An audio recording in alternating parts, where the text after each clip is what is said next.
This morning, from the first reading, we heard Elijah multiplying bread for the people to eat. And the number that was given to us was 100 people. And in the gospel, Jesus fed over 5,000 people.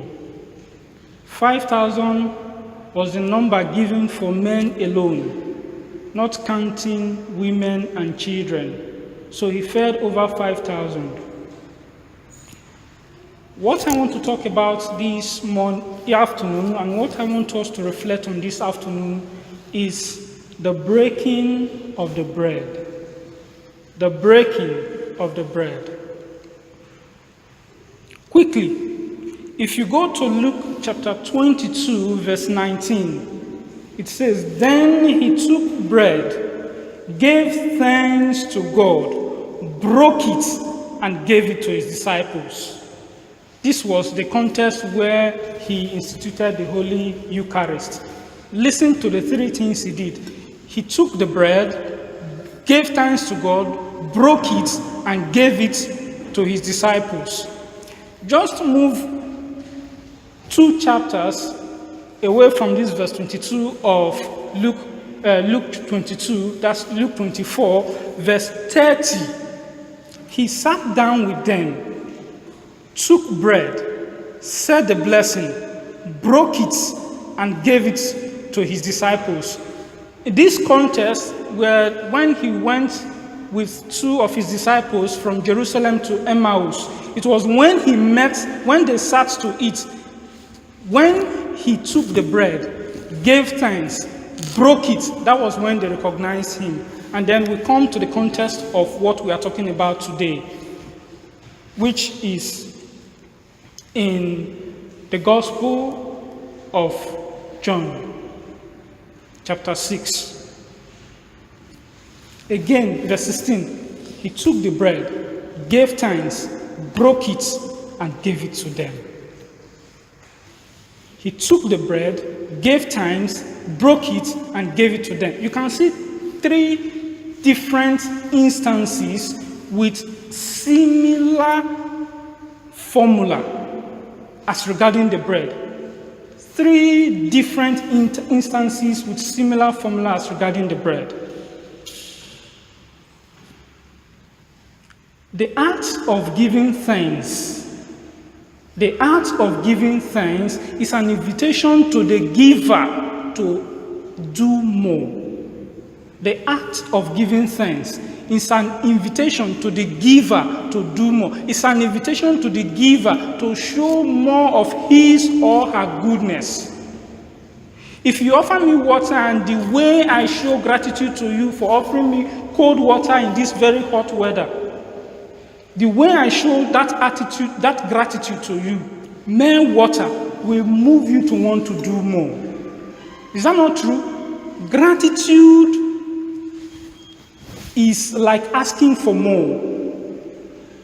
When he gave thanks, he was actually he gave thanks to God, right? He was uniting himself with the Trinity in the manifestation of the good in which he did. So the good in this context is feeding the people. The act of giving thanks to God for the food was Jesus, uniting himself with the Trinity in manifesting this goodness he just did. When we give thanks to God for what we have, we do not only show gratitude to God for what we have received from him, we do not only bless what we have, but it is also an act of invitation to God to do more for us. It is also an act asking God to do more for us. So when we want to eat, as maybe breakfast, lunch, or whatever, the simple acts of prayer you do not only bless the food, do not only give thanks to God, but it is an invitation for God to bless you. Because gratitude is an invitation to the giver to do more. And that was what he did. Then, let us look at something else. He broke the bread. He broke the bread. The three instances I just listed, in the instance of instituting the Holy Eucharist, in the instance of revealing himself to his disciples who never knew him, and in the instance of feeding the 5,000, he broke the bread. What does that mean? He broke the bread. A bread that could barely feed 10 people fed over 5,000 persons. What really happened? When Jesus broke the bread, he did not just break the physical bread, he broke the very nature of the bread. What do I mean? If this is a book, if I should part this book into two, it becomes smaller, right? That is how most things are. So the more you break any substance, it becomes smaller. But when Jesus broke the bread, he broke the very nature of the bread to ensure that when you break that bread, it does not become small, yet it still remains the same. He broke the nature of the bread to become like the nature of fire. As small as this fire is, I can distribute it if all of us have candles, and yet the size of this fire will still remain the same. Is that not true? When he broke the bread, he broke the very nature of the bread. The very substance of the bread to ensure that it doesn't reduce. Another word again I will use for the breaking maybe is changing. When he said he broke the bread, he changed the bread. He changed the substance of the bread. When he broke the bread at the Eucharist, in the Eucharist, he changed the substance. That's what we talk about transubstantiation. The entire substance of the bread was changed from being a bread to the body and blood of Christ, human and divinity. When he broke the bread, at the instance of revealing himself to his disciples, he did not just break the physical bread, he broke the barrier that prevented the disciples from recognizing who he was. That is what he did. Breaking of the bread. When we break our own bread after Thanksgiving also, it brings about something. It could be dynamic. It brings about something. If you look at the first instance, the formula was the same. He gave thanks, broke the bread, and gave it out. That was in the instance of instituting the Holy Eucharist. In the instance of revealing himself to the disciples, he took the bread, gave thanks, broke it, and gave it. Same formula. And in this instance of feeding the 5,000, the same formula, yet in all of these contexts, the effects were different. If we break our bread with those who are needy, we do not just break the bread we shared with others, we break the very fabric of that which we lack also, and then we have abundance in that. If your bread is time, learn to break it and share it with those who want your time. In doing that, you are filling vacuums that are left open in your life. Whatever it is, let us learn to share like the way Jesus shared. When we do that, after giving thanks means we do it in union with God. Anything you do without involving God in it. Let's say giving to somebody who is poor, to a beggar, anybody who needs maybe money. If you don't do it in union with God, it is a donation. But when you do it in union with God, it is a spiritual transaction. There is a difference between donation.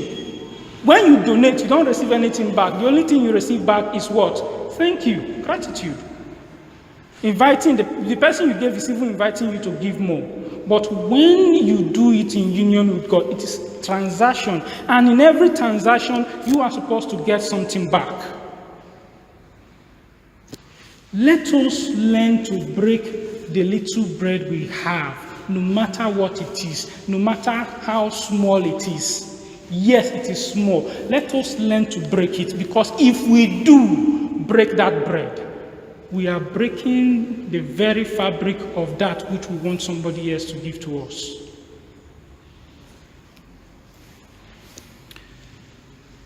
And lastly, why is it about bread?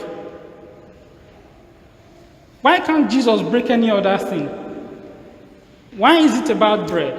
In fact, he said that he is the bread of life. Why is it about bread? Why did he not use another thing for us in the Eucharist? Why must it be about bread? What is so special about bread? If you have time, look at Genesis chapter 25, verse 30. Bread symbolizes the presence, the eternal presence of God. Bread was used by the Jews in the temple to symbolize the eternal presence of God. So you can understand from where we have this, and then we adore it also. Again, in Numbers chapter 14, verse 9, bread is used to symbolize the act of total victory against the enemy. In Genesis chapter 19, verse 3, bread is used to symbolize the art of hospitality. And then lastly, in Proverbs chapter 9, verse 5, bread symbolizes divine wisdom. If these four things I just listed are the significance, the symbolism attached to bread, how is it related to Jesus? In John chapter 6, verse 48, he said, I am the bread of life who came down from heaven. I am the bread of life. I forgot another thing again. For the Jews, bread symbolizes the staff of life. So when Jesus said he is the bread of life, he was invariably saying he is the staff of life. Staff is a symbol of authority. He was invariably saying he is the staff of life. Again, in John chapter 14, verse 9, he said, to have seen me, Jesus, is to have seen the Father.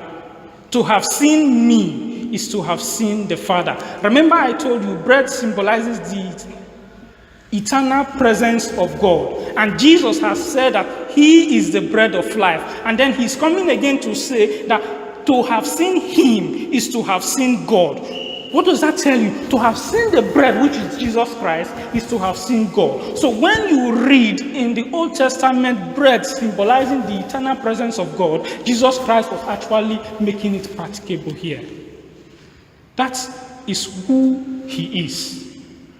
Again, in Luke chapter 20, verse 43, he said, until I humble your enemies and make them to become your footstool. He is referring to what bread does in Numbers chapter 14, verse 9. I told you bread is the symbol of absolute victory over the enemy. And then in Luke chapter 20, verse 43, he is talking about making the enemy to be defeated and turning the enemy into our footstool. So you should understand why he's talking about bread and why he uses bread. And lastly, remember I told you that in Genesis chapter 19, verse 3, bread symbolizes hospitality. In Matthew chapter 11, verse 28, he said, "Come to me, all you who are labor and are heavy laden, and I will give you rest." Hospitality is similar to rest, to give some rest. Come to me, all you who are labor and are heavy laden, and I will give you rest. Jesus is the symbol of hospitality. In closing, Proverbs chapter 9, verse 5 symbolizes wisdom. And in 1 Corinthians chapter 1, verse 24, he says, Christ is the power and wisdom of God. Christ is the power and wisdom of God. So having said all this, I've been able to paint a little picture, maybe not really very well, about why he so identifies himself with bread and why he used bread a lot. Just to state again what I want you to take home. Learn to give thanks to God. It should be our attitude. Learn to give thanks to God and learn to share. May the Lord bless his words in our hearts through Christ our Lord.